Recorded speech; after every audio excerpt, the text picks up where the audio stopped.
All right, for this assignment, you're going to be taking a protocol like you would see in a lab and turning it into a publishable materials and methods. This is a really common job that you're going to have once you work in a lab on a regular basis, and it's something that isn't necessarily uh, taught specifically when you're sitting in, say, a chemistry or biology or whatever class. So I wanted to take a few minutes to walk you through what to do and what this protocol that you're going to be writing from actually means. So I'm sure you have read by now many papers with materials and methods, and you've read many protocols because you've been in labs or you've run your own experiments before. Hopefully you're in the midst of doing your own or you finished it up so that you can actually do this for your own. But this is what you need to do. Okay, so you're going to start by taking a lab protocol. When I say protocol, what I mean is that step-by-step instruction list that you get when you're sitting in a lab or that you made for yourself for your own assignment or the one that I handed you in class. And you're turning it into a publishable materials and methods so somebody else can read it. So we don't give our general protocol to just anybody. Or to the world at large, simply because it's got a lot of details that they don't necessarily need. You know, imagine just being handed a protocol from somebody in some rando lab. It'll probably have names on it. It'll probably have particular places in the lab where things are found. It's not going to be useful. Always go back to the idea that anything you write in these scientific papers have to be clear and useful for the reader. Okay, you don't want them to have to think and sift through information to find the important stuff. You're giving it to them. So you're going to take that lab protocol that I've given you for this assignment, and you're going to write up a title and the materials and methods for publication using the INSTARS guidelines, the author guidelines, as you've been learning for the past several weeks. So you want to have enough detail in every single step that somebody in any other part of the world can replicate what you're doing without overwhelming them with those details. Now, remember back to the other lessons on how to do materials and methods and all those little specifics in writing entomology that we need, things like the manufacturers, the precise amounts, exact tests. That's what you need to include. What you do not need to include are things like labeling schemes or who did what exactly when, or things of that nature. Okay, so it's a balancing act between the two. So you need the exact manufacturers. Those are things you can go and look up. You need precise amounts because if those change, that is going to change the outcome, right? And you need the exact tests. You don't need things that will not change the outcome.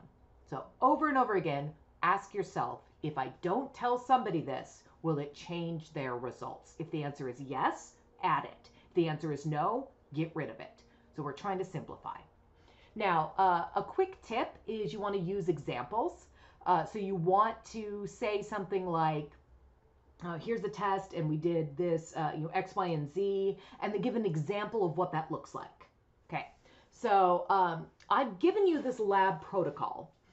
This is an experiment that I actually ran years ago for some paper that I wrote. And so you can see exactly what I did. So I've given you the protocol and pictures so you know what's going on as if you ran it.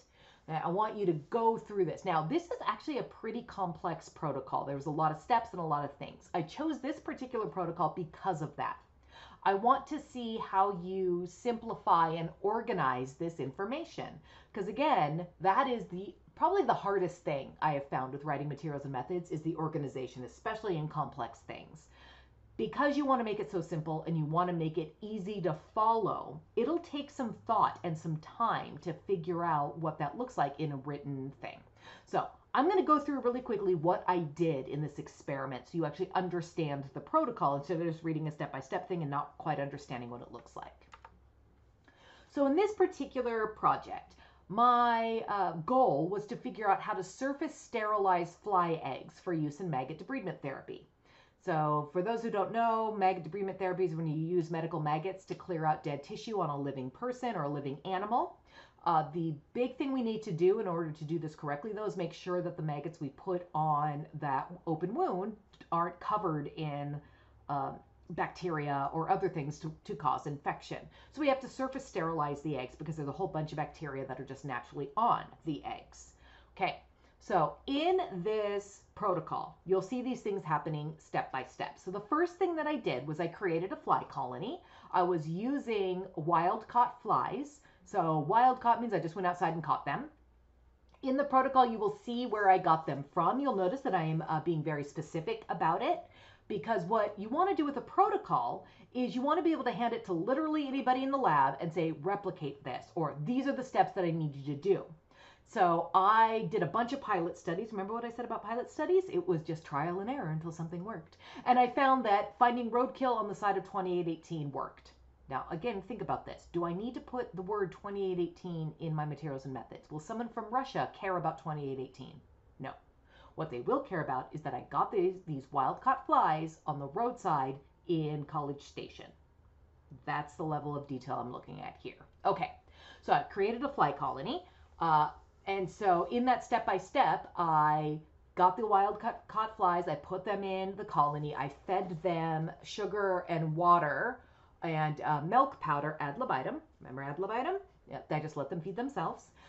Then I presented them with a protein meal in the form of liver. They laid their eggs about 48 hours after getting that protein meal. And then I used those eggs for this experiment. So this was what the R1 generation or R2 generation, depending on which replicate I'm looking at. So I collected the eggs, and then I chose some disinfectants. These disinfectants came from literature and talking to people and a whole bunch of other things. So these are the disinfectants that I chose. 5% formalin, 5% formaldehyde, 70% ethanol, and a proprietary chemical called Sporgon. So Sporgon is made by a manufacturer, made by a company, and it's sold as Sporgon. That's the brand name. So you can go look up what that means. So each one of these things I just got from a catalog. So you'll see in the protocol, I got it from this catalog, I got it from that catalog. The same thing with the fly cage and whatever else. Think again about the information in that protocol. I'm putting down the catalog number simply because I need to know where to purchase more if I needed it in this particular lab. Is somebody from, Colombia, South America, or even another state going to necessarily have the exact same catalog and the exact same numbers that I have? Because what I did was I was in the lab, I grabbed the catalog that was on the bench that we were using that month, and I ordered it. So I put that information down. Now, this was years and years and years ago. What do you think the likelihood is that the catalog numbers are now going to be different? It's pretty high. So think about that. There's no need to put something like a catalog number in a materials and methods now, because somebody else will have a different version of that catalog and they might not get the exact same things because maybe the manufacturer from this went out of business. So you don't need a catalog number or an item number. What you need is the dimensions. So if we're, say, talking about the fly cage, you want them to have the dimensions, because maybe a bigger fly cage means slightly fewer eggs or a different interaction with these flies. So you just want them to know what the size of this fly cage was, but you don't need the catalog number. Okay. So anyhow, I chose these disinfectants from that catalog. Then I took those eggs and I deagglutinated those eggs. So if you've ever looked at fly eggs, they look like this on liver right here, and they're all clumped together because they're covered in this little sticky glue that is produced, and that protects the eggs. I had to take that apart, so that's called deagglutination. So I gave a step-by-step because I had a whole bunch of people working with me on this, and we needed to follow the exact same protocol.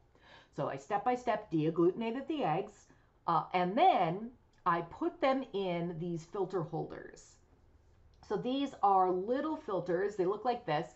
You can screw them onto the end of a syringe and allow for fluid to go through them. Now, to set up these filters, they come with directions when you buy them, and it goes step by step. So I put those directions in the protocol because, again, I'm handing this protocol to a massive army of people who were helping me. So I did this hundreds upon hundreds of times. So I didn't have time to do it myself. I needed a bunch of people to help me out. We all sat there, and so I step by step told them how to do it. And that step by step was taken directly from the directions. Here's a quick tip. If you are following the manufacturer's directions for something, you don't need to write those out in your materials and methods. Because again, somebody might be getting slightly different bits of equipment, and they'll have their own directions, or it'll have their own way. So what you can say is you assemble these filter holders according to manufacturer directions. Okay, so you'll notice in my protocol, I said things like you unscrew this filter holder, you place the filter in, you put the red ring on top because this is a little sealing gasket, and then you screw it back together with the eggs inside. Do you think you need to tell the world at large step by step how to do this, or should you just say follow the manufacturer's directions? Because what if they get a bit of equipment that doesn't have the red ring, say, or they get a slightly different filter holder, or they don't have access to this anymore because the company went out of business, so they need something else? Yeah. So just say following the manufacturer's directions. I placed this in there, then I rinsed the disinfectant over the eggs. I did a control step by step, and then I analyzed it. So with these things, what I did was I put a certain number of eggs inside this filter holder with this millipore filter paper in there. I put the eggs in there, and then I chose one of these disinfectants, and depending on the amount, or depending on the disinfectant, I rinsed a different amount across. And most of it was based on previous research, so different reference papers that have tested, say, formalin or formaldehyde, or it was based on what the manufacturer recommended for that particular chemical. And then I rinsed it, or I soaked it, or whatever the test was. So I would rinse it, and I would dump it into this little thing, and then I took the eggs and I rinsed them with insect saline. So insect saline, that is a substance that you can make in the lab that is the same chemical makeup basically as the hemolymph of insects. So I did this because the eggs would burst if you put them into just straight water or something like that. Think about back to your biology classes, you know, when you put red blood cells in water, how like the water goes in through the membrane, it bursts it open because of diffusion and all that. Yeah, osmosis. Yeah. So I didn't want the eggs to die and burst because I was trying to see if I could surface sterilize the eggs and keep the eggs alive. So I used insect saline. Now, when you use something like this, it usually comes from a paper. You can go and look up where I got this, where insect saline has been published, and cite that. Just say, when you're using a formulation like this that comes from a paper, you can say, I made insect saline after, you know, Jones 1990 or whatever it was. And then you put the citation. That way, you don't have to write out necessarily what exactly it was, especially if it's something as common as insect saline. Or if you go into, you know, human biology, it'd be saline or hemoglobin or whatever, right? So you don't need to say, I used X, Y, and Z, and here's the recipe. Instead, you say, we followed this paper. It's already published. If they want it, they can go and find that paper because you referenced it. You're welcome, world. So you can just say that, rinsed them in insect saline, and then I put them on a broth plate. TSB is a type of a nutrient agar, basically. It's a type of stuff that I used, and then you plate it onto blood agar. Okay, so it says all that in the protocol. Okay, if you don't know what this means right here, you could do a quick Google search on what this is in a lab and just look it up. You will find that these abbreviations happen all the time, and I'm sure you put them in your own protocol, right?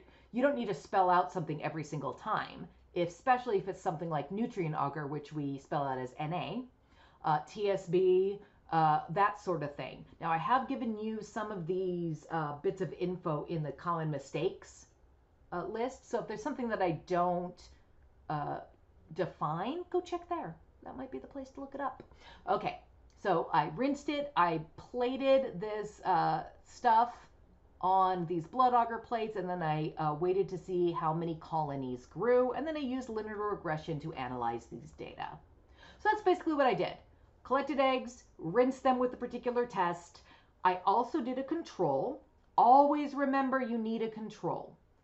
Think back to your basic science. Why do we need a control? Because if we don't have it, I have no way of knowing, did I actually do anything with this test or not? If I didn't know what bacteria were there to begin with, I don't know if I killed them by using one of these things. Maybe suddenly these eggs are fully sterile. So I had better put a control in to see if there was bacteria on it or not. Okay, so I did all that.